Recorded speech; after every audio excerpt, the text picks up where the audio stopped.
아브라함이 그의 아들로 말미암아 그 일에 매우 근심이 되었더니 하나님이 아브라함에게 이르시되 내 아이나 내 여종으로 말미암아 근심하지 말고 사라가 내게 이런 말을 다 들으라. 이삭에게서 나는 자라의 내 씨라 부를 것이니라. 그러나 여종의 아들도 내 씨니 내가 그로 한 민족을 이루게 하리라 하시니라. 아브라함이 아침에 일찍 일어나 떡과 물 한 부대를 가져다가 하갈의 어깨에 메어주고 그 아이를 데리고 가게 하니 하갈이 나가서 브엘세바 광야에서 방황하더니 가죽 부대에 물이 떨어진지라 그 자식을 방목 덤불 아래에 두고 이르되 아이가 죽는 것을 참아보지 못하겠다 하고 파살 한바탕 거리 떨어져 마주 앉아 바로 오며 소리내오니 하나님이 그 어린아이의 소리를 들으셨으므로 하나님의 사자가 하늘에서부터 하갈을 불러 이르시되 하갈아 무슨 일이냐 두려워하지 말라. 하나님이 저기 있는 아이의 소리를 들으셨나니 이런 아이를 일으켜 내 손으로 끌라. 그가 큰 민족을 이루게 하리라 하시니라. 하나님이 하갈의 눈을 밝히셨으므로 샘물을 보고 가서 가죽 부대의 물을 채우다가 그 아이에게 마시게 하였더라. 하나님이 그 아이와 함께 계심에 그가 장성하여 광야에서 거주하며 활 쏘는 자가 되었더니 그가 바란 광야에 거주할 때에 그 어머니가 그를 위하여 애굽 땅에서 아내를 얻어 주었더라. 아멘. 요즘 우리나라는 야구 게임이 곳곳에서 벌어지고 있습니다. 근데 야구에서 제일 중요한 사람은 투수라고 그래요. 근데 그 투수가 그날 아주 컨디션이 좋고 아주 상태가 좋아서 9회전까지 투구를 할 경우에 가장 잘 던진 게임에서 완전 게임이라고 하는 퍼펙트 게임이라는 게 만들어집니다. 그거는 홈런도 안 맞고 안타도 안 맞고 일루에 타자를 내보내지 않는 결과 때문이거든요. 그런데 아무리 컨디션이 좋아도 아무리 상태가 좋아도 평균적으로 투수가 한 게임을 완전하게 마칠 때까지 약 3번 정도 위기가 있다고 합니다. 평균적으로. 그러니까 아무리 잘 던지고 아무리 상태가 좋아도 갑자기 난조가 온다는 거죠. 그래서 위기가 온다는 겁니다.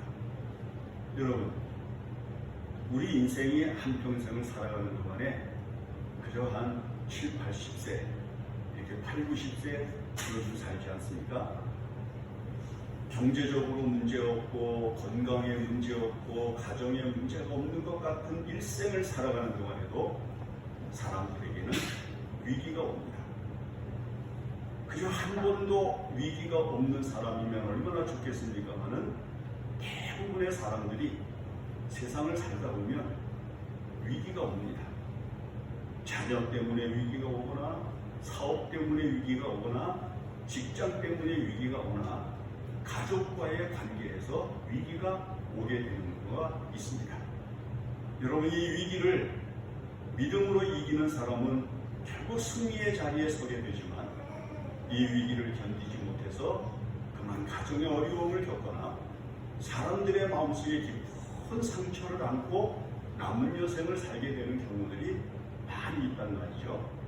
자, 이런 것들을 우리가 생각을 해보면서 하나님께서 하나님의 말씀을 통해서 우리에게 주시는 귀한 교훈들을 깊이 통찰을 해볼 수 있어야 합니다.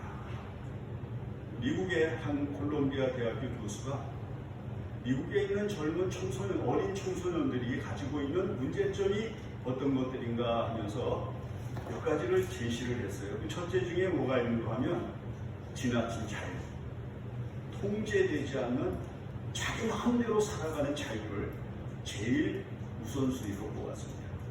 여러분, 요즘 청소년들 마음대로 살아가는 거 통제할 수 있습니까? 부모가, 교사가, 사회가 통제해서 아주 반듯한 규모 있는 전통적인 삶을 살게 할 수 있습니까?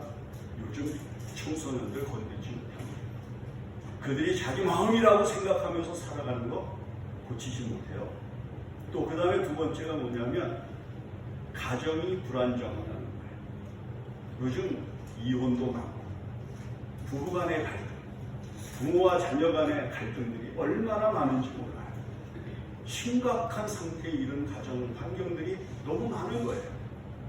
부모와 자녀들이 결코 오고 가는 행적은 물론 연락조차 하지 못하고 살아가는 가정들이 허다히 많은 것이 우리가 살고 있는 현실이에요. 그 다음에 이제 세 번째가 종교의 무너. 교회를 다니는데 변화가 없는 거예요. 예수님 말씀대로 안 사는 거예요. 교회 가서는 찬송 부르고 기도하고 통성 기도할 때 소리쳐 기도하고 그 다음에 하나님의 말씀을 들으면서는 아멘해도 밖으로 나와서는 하나님의 말씀을 들었는지 하나님의 말씀대로 사는지 전혀 의식할 수 없을 정도로 막무가내로 삽니다. 그래서 우리가 사는 이 사회가 점점 아름다워지고 깨끗해지고 사람이 두려움 없이 살아갈 수 있는 사회가 형성되는 것이 아니라 점점 더 어두워지고 점점 더 힘들어지는 것을 볼 수가 있습니다. 여러분이 이런 사회를 살아가면서 우리가 오늘 어떠한 인생을 살고 어떤 삶을 살아야 될 것인지를 깊이 생각하면서 살지 않으면 안 됩니다. 자, 이제 우리가 읽은 이 본문의 말씀은 그런 의미에 아주 중요한 답을 줍니다.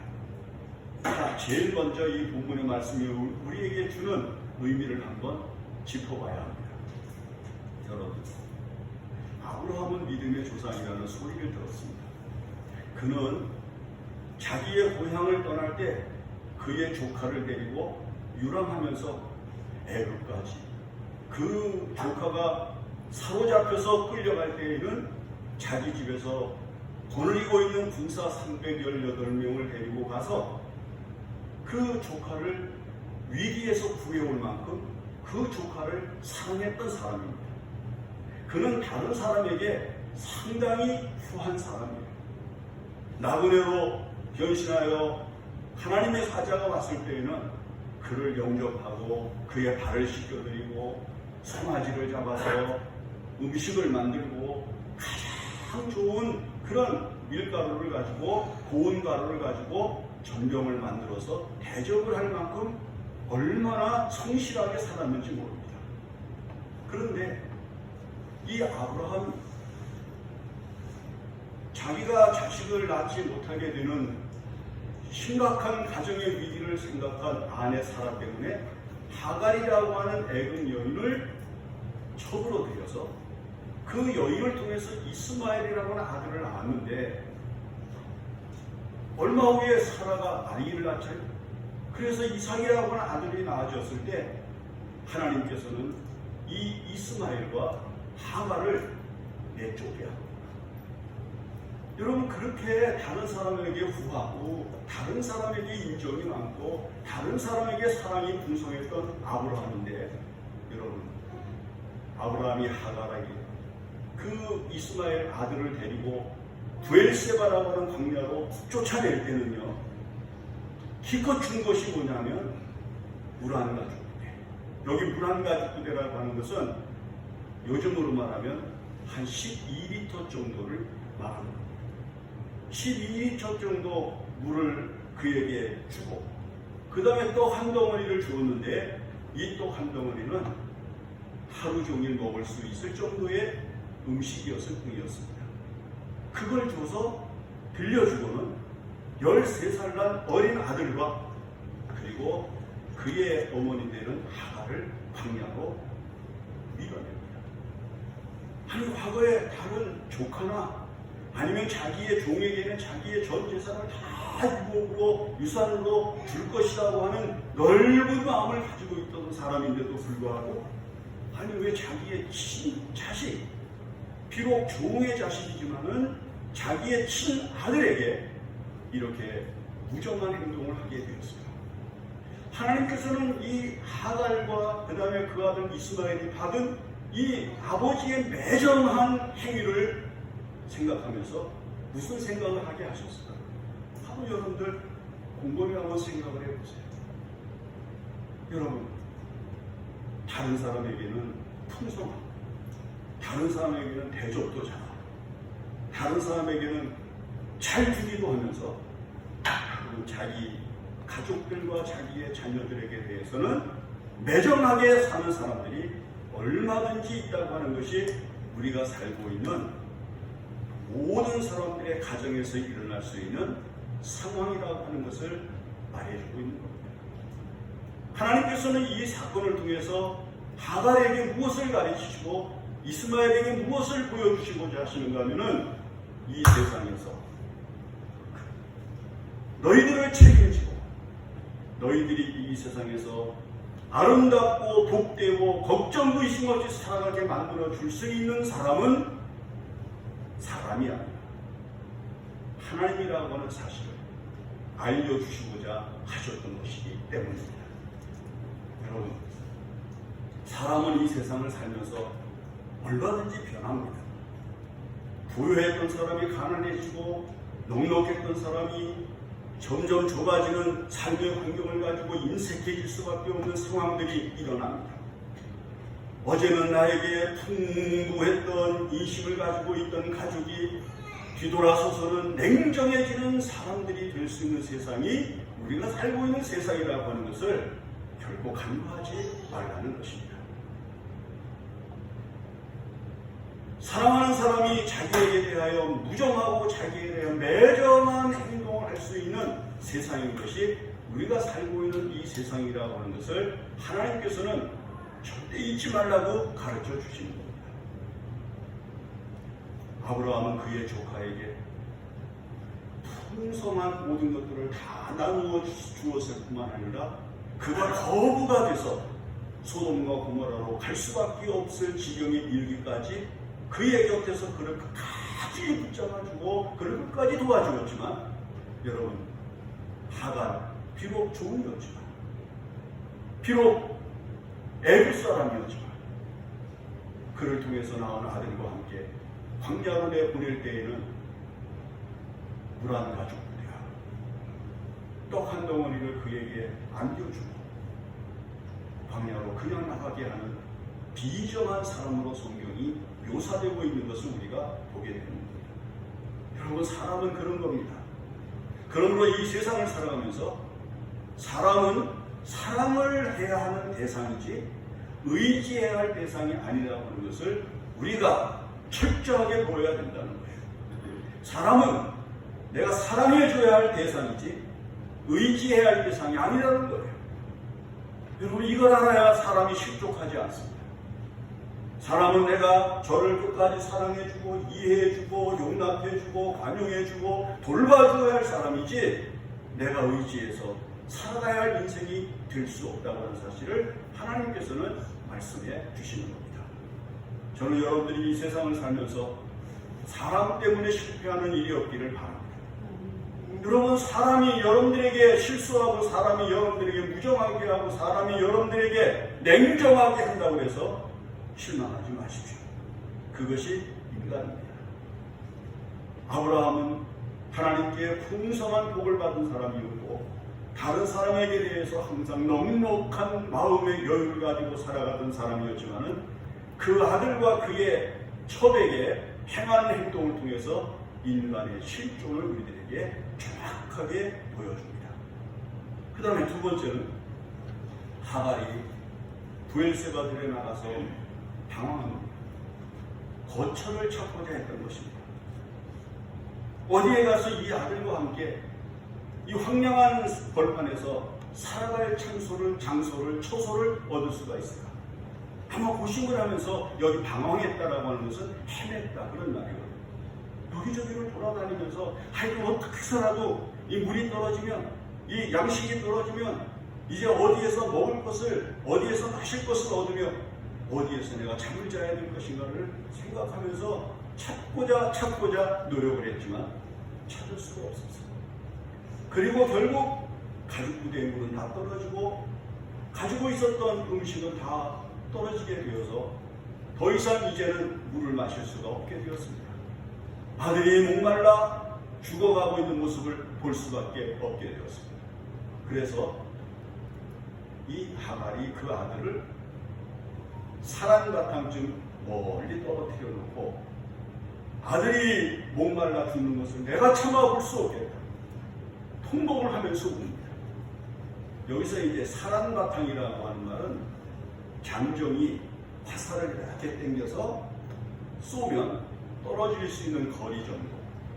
약 어떤 글에서는 80에서 100m 정도라고 이야기를 하고 우리나라의 북극곰 같은 그 화살은요 180에서 한 200m 정도 되는 거리를 이야기를 한다고 해요.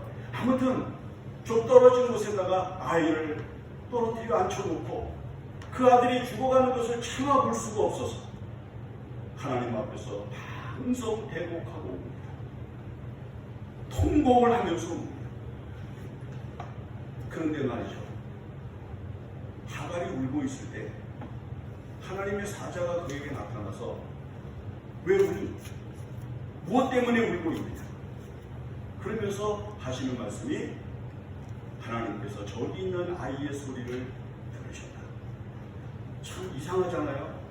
지금 이스마엘에 대해서는 성경은 어떤 것도 묘사하지 않습니다. 그가 지금 울고 있는지 바닥에 쓰러져 있는지 뒹굴고 있는지 아니면 그가 물을 달라고 소리를 지르면서 통곡을 하고 있는지 아무런 묘사를 하고 있지 않지만은 여러분 하갈의 통곡을 하나님께서는 누구의 소리로 들으시는 거라니? 이스마엘의 소리로 들으시는 거예요. 하갈의 통곡을 하면서 우는 그 소리에서 하나님께서는 이스마엘의 소리를 들으십니다. 여러분 여기에 굉장히 영적인 매혹이 있습니다. 여러분들이 하나님 앞에 나와서 어려운 문제나 괴로운 일을 겪고 있는 가족이나 주변에 있는 이웃을 위하여 간절히 기도할 때 하나님께서는 여러분들의 통곡 소리, 여러분들의 목소리로 들으시는 것이 아니라 여러분들의 기도의 제목이 되어져 있어 눈물을 흘리고 있는 사람의 소리로 들으신다는 거예요. 여러분 우리가 이 세상을 살면서 가족을 위해서, 우리의 자식을 위하여, 우리의 부모를 위하여, 우리의 형제를 위하여 기도할 때 그들은 지금 무엇을 하고 있는지 알 수 없죠. 쓰러져 있는지, 서 있는지, 앉아 있는지, 굶고 있는지, 울고 있는지 우리는 알 수 없습니다. 여러분들이 그를 위하여 간절하게 애통하는 소리를 하나님께서 들으시고 그들의 소리로 들어주시는 사랑을 우리들에게 나타내시는 거죠. 그래서 우리가 기도할 수 있는 거예요. 우리가 그래서 다른 사람을 위하여 기도할 수 있고 다른 사람을 위하여 기도하지 않으면 안 되는 당위가 있다는 거예요.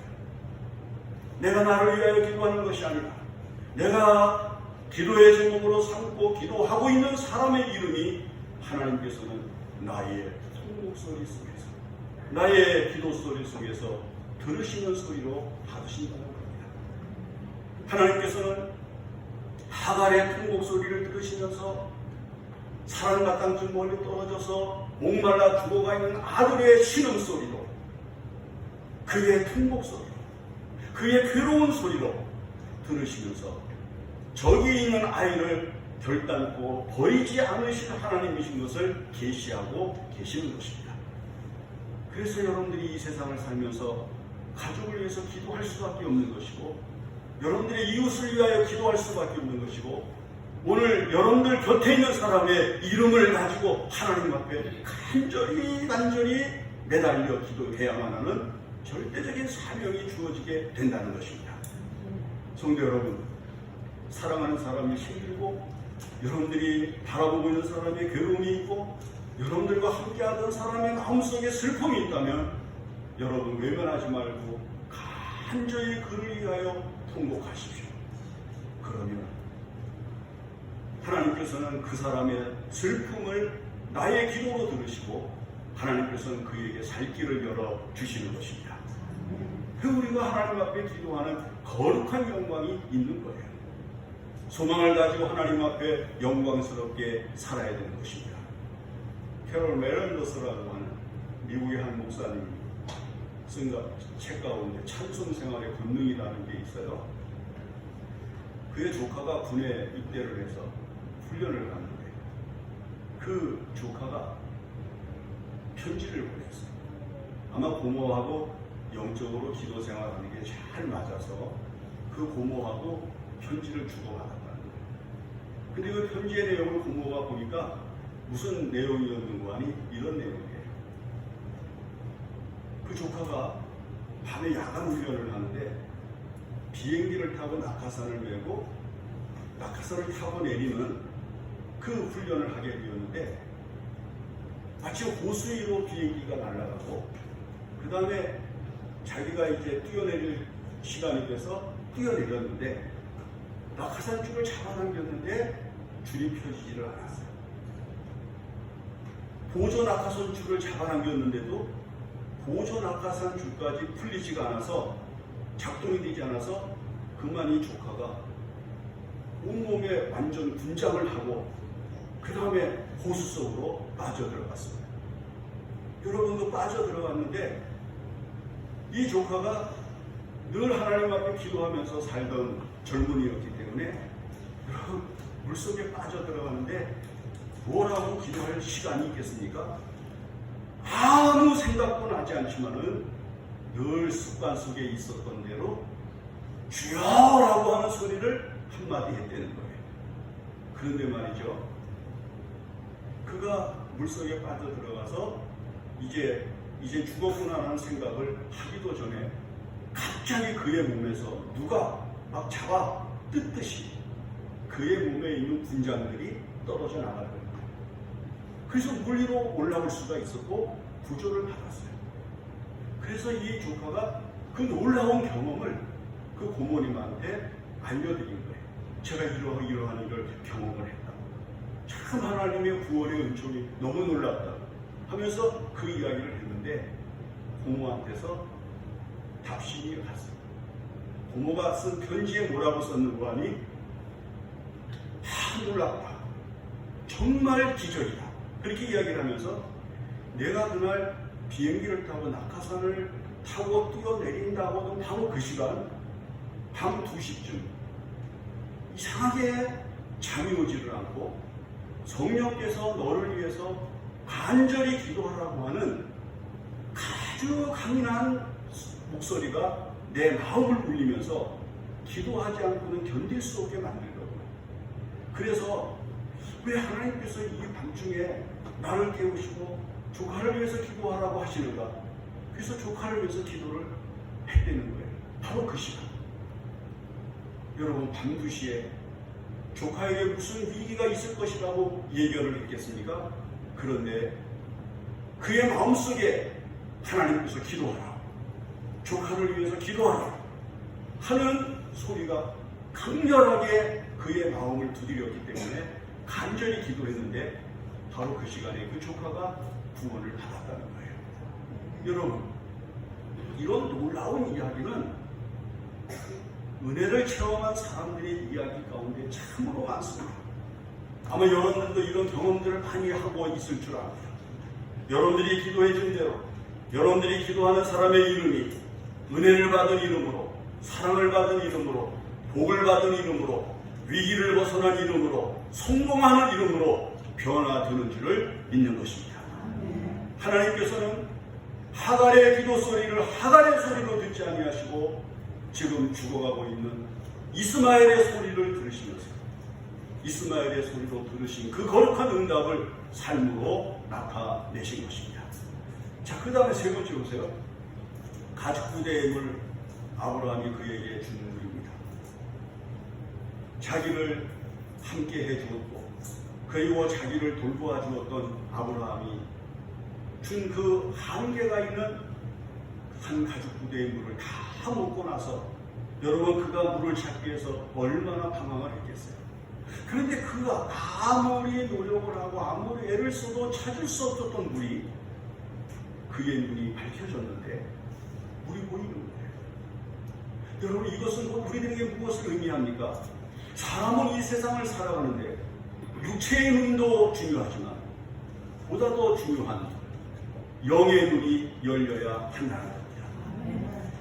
하나님께서 감춰놓으신 것, 하나님께서 숨겨놓으신 것, 하나님께서 은밀히 얘기해 놓으신 것, 여러분, 이것은 육체의 눈으로 보는 것이 아니라 하나님께서 우리에게 주신 은혜의 눈으로 보는 거예요.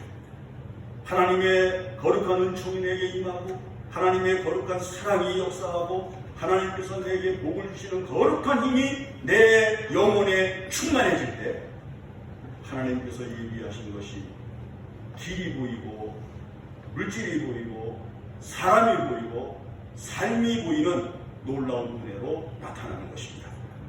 여러분, 육신의 눈이 강해야 됩니다. 좋아야 됩니다. 육신의 눈이 잘 보이는 것이 얼마나 큰 복입니까? 그러나 영의 눈이 열려야 여러분, 이 세상은 하나님께서 예비하신 대로 살아갈 수가 있는 겁니다. 하나님께서 나를 준비하신 것이 무엇인지를 맞으며 살아가는 거예요. 하나님께서 내가 필요로 하는 것을 때마다 주시는 은혜를 반드시 얻으며 살아갈 수 있는 길이 열리는 거죠. 여러분, 이 세상에 요즘 많은 사람들이 육신의 눈을 가지고 부자가 되려고 많은 물질을 얻으려고 전광판을 쳐다보고 매일 신문을 보고 방송을 보면서 자기가 얻고자 하는 것들을 찾기 위하여 얼마나 노력을 합니까? 그러나 오늘날 육신의 눈으로 이 세상에서 자기가 원하는 것을 찾고자 하는 사람들이 얻는 사람이 얼마나 됩니까? 많은 사람들이 실패를 합니다.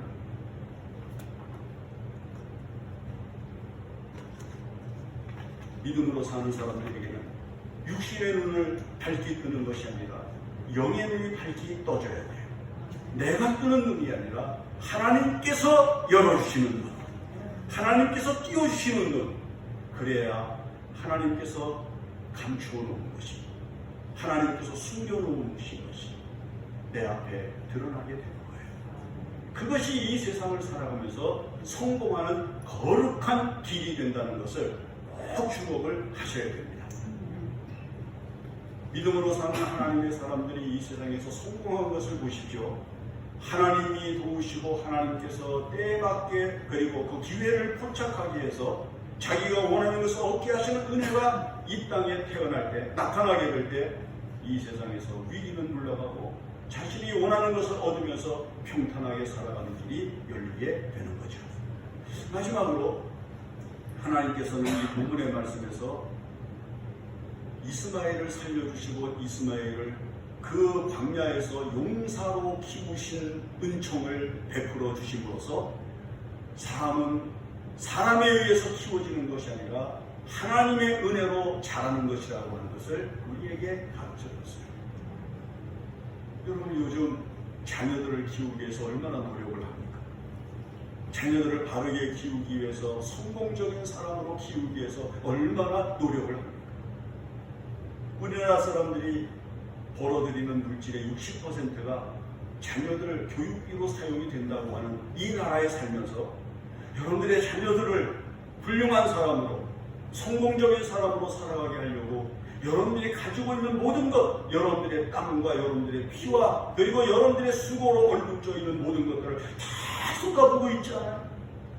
그런데 그 자녀들이 여러분들이 원하는 만큼, 여러분들이 바라는 대로 성공적인 세상 위에 서 있습니까? 그렇지 못한 경우가 많이지 않습니까? 여러분, 여러분들의 손을 놓으세요.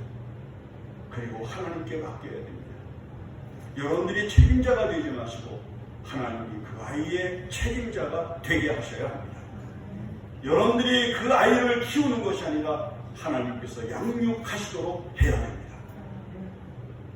아버지가 그 가나안 접경 지역에서 제일 큰 부자다. 그리고 막대한 영향을 가지고 있었던 아브라함이었지만 이스마엘은 광야에서 그 아버지로부터 그 어떤 도움도 받지 못했으나 그는 광야에서 활성의 용사로 성장해서 여러분 결국은 사막을 지배하는 위대한 인물로 변해갑니다. 믿음으로 사는 하나님의 사람들이 이 세상을 살면서 꼭 기억을 해야 됩니다. 자식은 내가 책임지는 것이 아니라 하나님께서 책임지신다는 것. 하나님께서 키워주셔야 이 아이가 이 땅 위에서 은혜롭게 살아갈 수 있게 된다는 것.